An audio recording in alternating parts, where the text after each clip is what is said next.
आज Doubtnut app download करें। Doubtnut पर अपने सभी गणित, रसायन विज्ञान, भौतिक विज्ञान और जीव विज्ञान के डाउट्स का करो सफाया। बस प्रश्न की फोटो खींचो, एक ही प्रश्न को क्रॉप करो और तुरंत वीडियो सोल्यूशन पाओ। अभी डाउनलोड करें। हेलो एवरीवन, हमारा प्रश्न दिया हुआ है SO2 तथा TeO2 क्रमशः कार्य करते हैं। ठीक है, एक अपचायक तथा अपचायक के रूप में, अपचायक तथा ऑक्सीकारक के रूप में, ऑक्सीकारक तथा ऑक्सीकारक के रूप में, ऑक्सीकारक तथा अपचायक के रूप में। ठीक है, तो हम लोग को बात करना है किसके बारे में? SO2 के बारे में और TeO2 के बारे में। मतलब कि सल्फर के बारे में बात करने से और टेलेरियम के बारे में बात करने से ये हमको समझ में आएगा।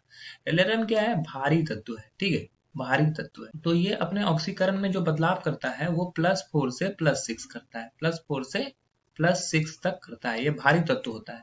और सल्फर जो होता है वो, इसका परमाणु संख्या 16, तो ये 1s2 2s2 2p6 3s2 3p4 और 3d यहाँ पे शून्य होता है। तो ये क्या करता है? छोटा कण है, साइज छोटा है, इसका आकार बहुत बड़ा है।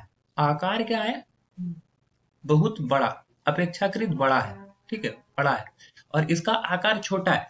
आकार छोटा होने के बावजूद भी ये अपने ऑक्सीडेशन स्टेट में क्या करता है? बदलाव करता है। ऑक्सीडेशन स्टेट में जब ये एक्साइटेड स्टेट में चला जाएगा तो डी ऑर्बिटल में जाएगा, तो ये +4 से +6 की तरफ ये भी चला जाता है ऑक्सीडेशन में। दोनों +4 से ऑक्सीकरण अवस्था से +6 ऑक्सीकरण अवस्था में जा सकता है। लेकिन एक अच्छा अपचायक किसको बोलते हैं? यहाँ पे इलेक्ट्रॉन का डेंसिटी रहता है। सल्फर के पास क्या होता है? इलेक्ट्रॉन का डेंसिटी होता है। आकार का छोटा होता है, लेकिन इसके पास क्या होता है? इलेक्ट्रॉन का डेंसिटी रहता है। लोन पेयर का डेंसिटी रहता है, लोन पेयर रहता है, लोन पेयर का डेंसिटी यहाँ पे ज्यादा होता है। जबकि टेलेरियम में क्या होता है कि ये साइज बड़ा होने की वजह से इसका जो लोन पेयर होता है, लोन पेयर का घनत्व घट जाता है, घनत्व कम हो जाता है, कम हो जाता है। तो इसका रिड्यूसिंग नेचर भी क्या होता है? कम हो जाता है। मतलब कि ये एक तरह का रिड्यूसिंग नेचर कम होगा, इसका मतलब है कि ये ऑक्सीकारक की तरह कार्य करने लगता है। ऑक्सीकारक मतलब कि ऑक्सीडाइजिंग एजेंट की तरह काम करता है। मतलब कि ऊपर से नीचे जाने पर अगर साइज बढ़ता है, रिड्यूसिंग नेचर घटता है, तो ऑक्सीडाइजिंग नेचर क्या होता है? बढ़ जाता है।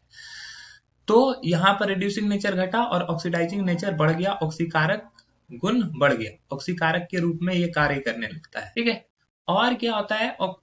सल्फर में क्या होता है कि इसका साइज छोटा होता है, तो लोन पेयर का डेंसिटी बहुत ज्यादा होता है, जिसकी वजह से ये अच्छा अपचायक होता है। ठीक है, ये अच्छा अपचायक की भांति काम करता है। तो ये हमारा सल्फर जो है ये अपचायक है, जबकि TeO2 जो होता है ना वो ऑक्सीकारक के रूप में कार्य करता है। तो पहला जो ऑप्शन दिया हुआ अपचायक तथा अपचायक, ये गलत हो जाएगा। दूसरा है अपचायक तथा ऑक्सीकारक, ये सही है।